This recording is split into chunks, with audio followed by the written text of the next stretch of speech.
Y ahora el doctor Pablo Ruiz, que es neurofisiólogo aquí en Partauli con nosotros, os va a presentar también un estudio que tenemos, que estamos planteando para hacer un análisis del estudio circadiano en pacientes con síndrome de Angelman a través de polisomnografía nocturna y cronobiología. Adelante, Pablo.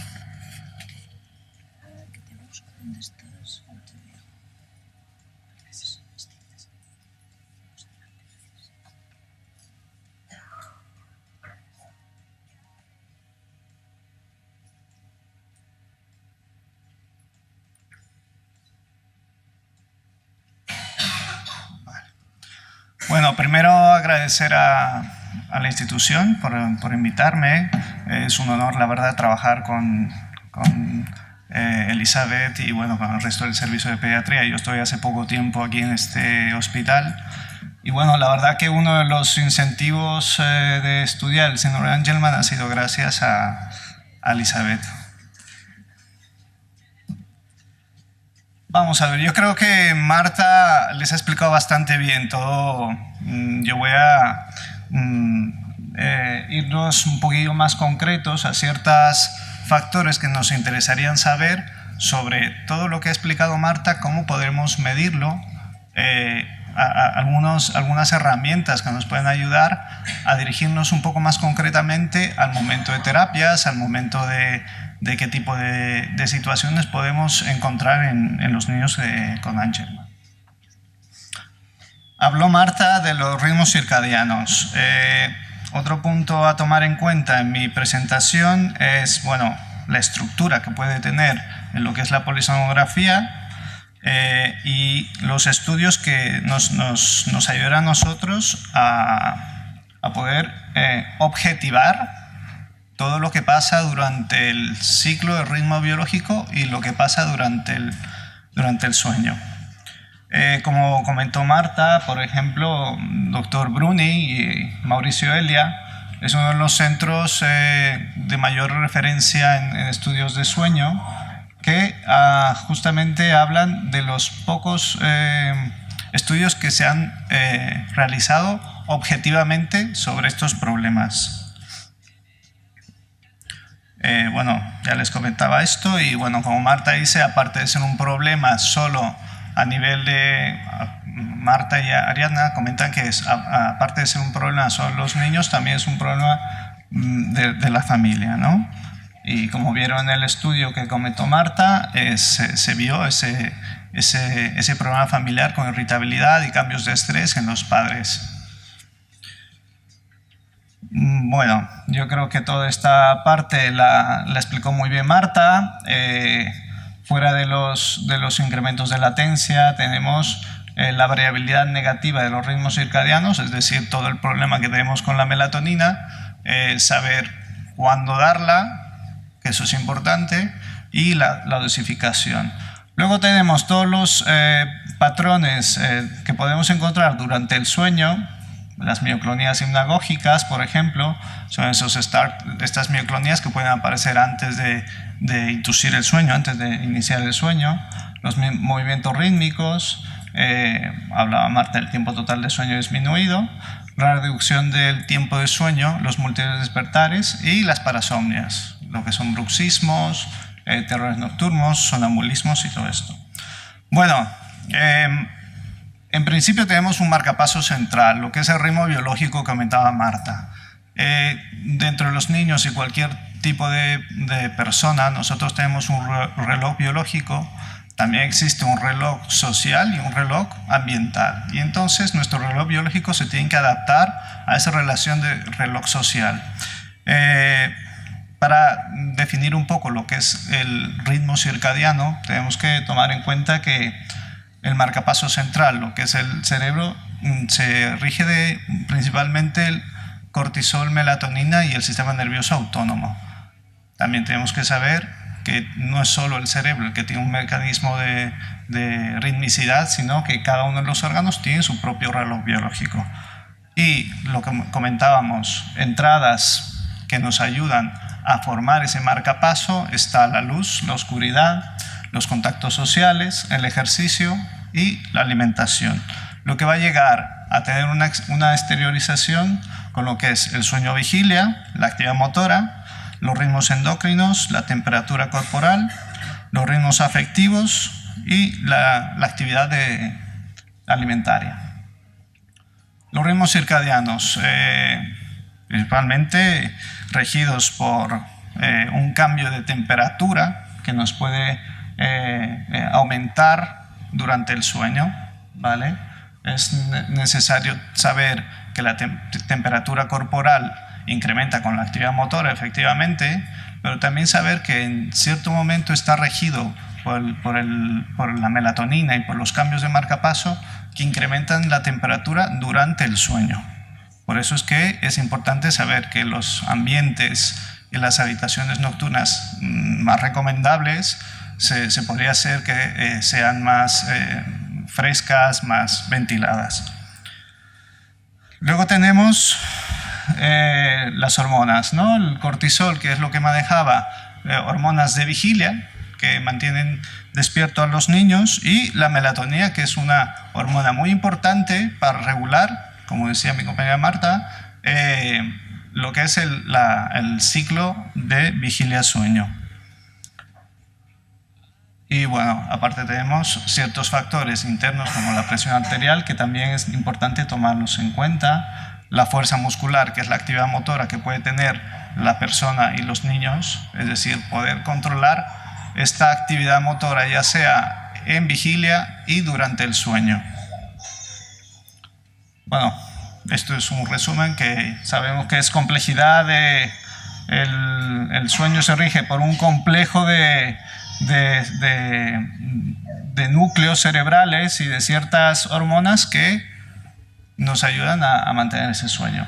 Muchos de ustedes sabrán y habrán visto esto, la famosa electroencefalografía que se realiza en niños para ver la actividad cortical y para descartar si hay una actividad epileptiforme, ¿vale? Lo que queremos nosotros es valorar todo lo que es la imagen de abajo, que es la polisonografía nocturna. ¿Por qué? Porque esto, aparte de darnos el registro de la actividad cortical, que lo podemos lograr con el videoelectroencefalograma diurno, también nos puede dar una ayuda bastante importante sobre la actividad motora que podamos tener durante la noche, los problemas respiratorios que pueden acarrear estos niños, como comentábamos, algún tipo de síndrome de apnea del sueño, que comentaba Ariadna, por ejemplo, que en la adolescencia, la sedestación, también hay un factor de incremento de peso. Entonces sería algo muy importante ver si ese incremento de peso en la adolescencia podría acarrear algún síndrome de apnea, hipopnea de sueño, que podría presentar los despertares. Entonces vemos que la polisonografía nocturna no es simplemente un estudio, sino da bastantes patrones y bastante ayuda para ver si la estructura del sueño está o no adecuada. Los estudios a realizar y la importancia de estos dos estudios es la cronobiología. Con la cronobiología veremos todo lo que incluye el ritmo circadiano, tanto de vigilia y tanto de sueño.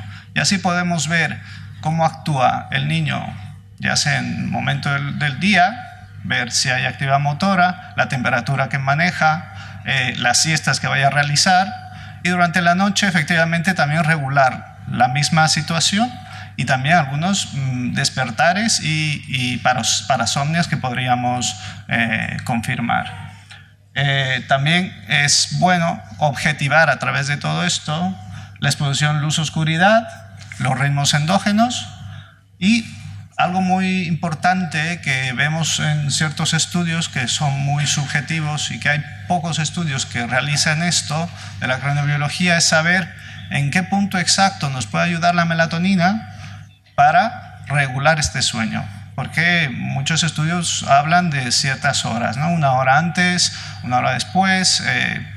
Lo bueno de la cronobiología nos podría dar el punto exacto de lo que se llama el dim light melatonin onset, que es el punto donde empieza a aumentar la melatonina endógena y que sería una herramienta bastante importante para a lo mejor empezar la melatonina en ese punto, ¿vale?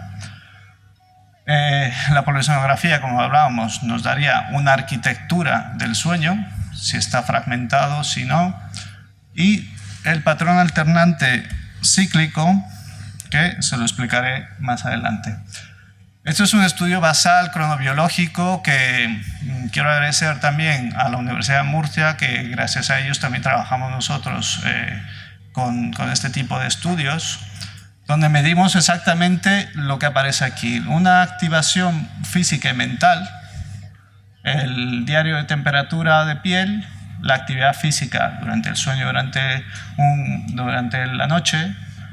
Podemos calcular a través de ciertos parámetros un ritmo diario de sueño, que muchas veces están regidos por una forma subjetiva por algo, lo que se llama una agenda de sueño. Pero esto nos da un marco más objetivo y un poco más definido. Y el ritmo diario de luz, es decir, son sistemas que nos pueden ayudar a calcular en qué momento el paciente, los niños están expuestos a la luz y a la oscuridad.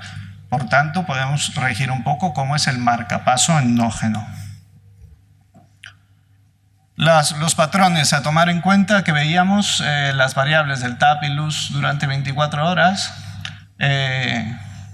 Justamente estos estudios son periodos largos.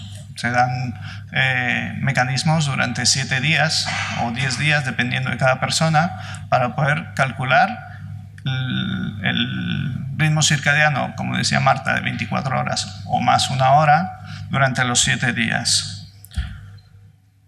Estos dos son 2 ejemplos que muchas veces pueden aparecer tanto en niños con enfermedades de neurodesarrollo y en niños especialmente con alteraciones de insomnio.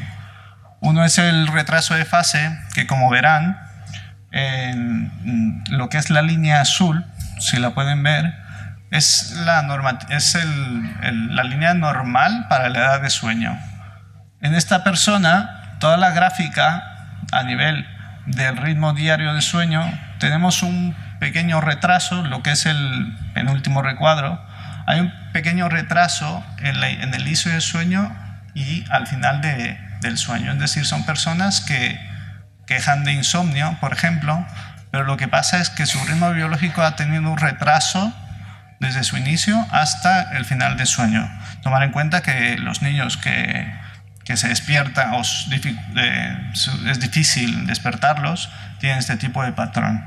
Y el otro patrón de fraccionamiento, que yo creo que sería lo más posible encontrado en niños con síndrome de Angelman, es el siguiente, donde vemos cómo todo lo que es la franja amarilla son los momentos de sueño, y lo que son las líneas azules, la actividad motora. Entonces vemos ese fraccionamiento durante el sueño, vemos una fase de sueño durante el día y podemos valorar cómo es ese ritmo circadiano. Entonces son dispositivos que utilizamos en el laboratorio y se utiliza gracias a la Universidad de Murcia, el Chronolab, que como verán no es nada complicado llevarlo, son simplemente un reloj donde adapta la actividad motora, un sensor de luz, de temperatura, y también existen para personas que poca movilidad, se pueden utilizar dispositivos similares que van incluidos, por ejemplo, en las camas, por debajo del colchón. Son para personas que no tienen motilidad. Patrones que cambian con la edad, ya les explicaba, la arquitectura del sueño y el patrón alternante cíclico. Durante el estudio polisomnográfico, no tanto ver simplemente el patrón de macroestructura del sueño, sino también ver en la parte mínima, en los videoejes, lo que es el registro de toda la actividad cortical. Se ha visto en síndrome de Angelman que los patrones de frecuencias más rápidas, lo que en el recuadro bajo ven como A, se ha visto que el subtipo A1 es el que está más alterado. Gracias a estos estudios podemos ver que hay posibilidad de saber si la microestructura del sueño de niños puede estar afectada en este nivel y saber que posiblemente podamos dirigir que las crisis epilépticas pueden ser aumentadas en esta zona de la polisomnografía. Y uno de los estudios es justamente en Milano, que lo explicó Marta, que es el primer estudio que que ve estos patrones. Lo que nos ayuda a la polisomnografía es justamente a distinguir entre parasomnias, lo que es sonambulismo, terrores nocturnos o temas de bruxismo, frente a una crisis epiléptica. Bueno, comentábamos también que los problemas que nos pueden fraccionar el sueño, aparte de los parasomnias y movimientos periódicos que pueda tener el niño, son justamente los problemas respiratorios. Dentro de esos, el estudio que comentábamos de Bruni está en los movimientos periódicos de piernas y lo que es el síndrome de apneas. Los objetivos de esta propuesta de trabajo principalmente es realizar patrones objetivos en relación a todos los estudios que se han tenido, que son más subjetivos y basados en cuestionarios. Lo que queremos es objetivar los momentos de desestructura del sueño y los ritmos circadianos que podríamos nosotros ayudar a manejar algunas terapias. Reducir la incertidumbre de los médicos, especialmente para las decisiones terapéuticas, validar, si es posible, a la larga, a lo mejor no es en corto tiempo, que realizar estudios cronobiológicos y polisomnográficos en estos niños dan gran utilidad para la decisión de terapias. Es un estudio que realizaremos a nivel observacional, descriptivo, sin ningún tipo de afección a los niños. Utilizaremos una selección aleatoria, incluyendo lo que son criterios de inclusión y exclusión. La metodología al inicio será una información y aprobación por los padres de familia, efectivamente, o los cuidadores. La selección de pacientes incluirá aleatoria con criterios de inclusión y exclusión, y lo que tenemos que tomar en cuenta es que tomaremos a niños, porque la frecuencia más alta que se ha visto en los estudios es de los 2 a 6 años.